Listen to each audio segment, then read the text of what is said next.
नमस्कार काका. नमस्कार. आपलं नाव गाव जरा डिटेलमध्ये सांगा. माझं नाव शिवाजी तानाजी भुगे. मी राहणार हगलूरचा, तालुका तुळजापूर, हो जिल्हा धाराशिव. बरं.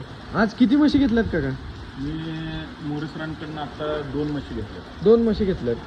तर कशा वाटल्या काका म्हशी वगैरे तुम्हाला? तर आमचे पुतणे गेले होते हरियाणाला, त्यांनी तिकडनं म्हशी घेऊन आले. बरं त्या म्हशी आणि ह्या म्हशीमध्ये भरपूर फरक आहे. बरं आणि बरं आम्हाला तिकडनं आणल्यापेक्षा इथनं घेतलेलं खूप चांगलं वाटलं. बरं. त्यांचं रेट, क्वालिटी, दूध सगळ्या रेटमध्ये बाबतीत पण, बोलणं पण आणि त्यांचं मार्गदर्शन पण चांगलं होतं. हो आम्हाला त्यांचं मार्गदर्शन खूप आवडलं. हां हां जेणेकरून आम्ही म्हशी घेतल्या, हो. त्यांनी कशा पद्धतीनं ठेवायच्या, तुम्ही घेऊन जाताय तर कशा पद्धतीनं त्याचं पालनपोषण केलं पाहिजे हो. हे त्यांनी चांगल्या पद्धतीनं आम्हाला सांगितलं. हां.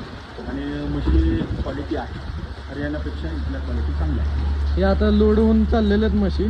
तर अजून म्हणजे शेतकऱ्यांना काय सांगू इच्छिता? आपलं फार्म वगैरे म्हणजे सगळ्या बाबतीत समाधान तुम्हाला वाटलं का? म्हणजे रेट खरेदी करण्यापेक्षा हां बाहेर राज्यातनं इथं ज्या म्हशी येतात हां इतक्या लांब आणून देतात, आपल्या महाराष्ट्रासाठी चांगली गोष्ट आहे ती. हो की आपल्याला चांगलं ब्रँड आणि ब्रीड चांगलं मिळतं. हो आणि त्या मोरेसरांकडनं इथं आपल्याला डायरेक्ट मिळतात.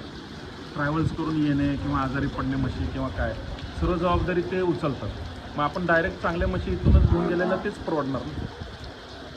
तर शेतकऱ्यांना म्हणजे सगळ्या चेक करून कुठली म्हणजे म्हैस नरम गरम ती आपल्याकडे राहील, जी ओके आहे ती म्हैस गाडीत चढून तुम्ही बिंदास घेऊन जाऊ शकता कधी पण. 2 टाइम धार वगैरे चेक करून सगळी सोय आहे इथं. आता आमचे पुतणे इथं 2 दिवस आले, हां त्यांनी म्हैस चेक केली, हो धारी काढल्या हो आणि पुन्हा नंतर कशा पद्धतीनं म्हैस आहे, कशी राहिली, हो तिची आजारी पडली का नाही पडली, ते 2-4 दिवस ऑब्झर्व करून हो मग आम्ही म्हैस नेलेली. हो हो चालतंय. धन्यवाद काका. पुढील वाटचालीस तुम्हाला शुभेच्छा. थँक्यू.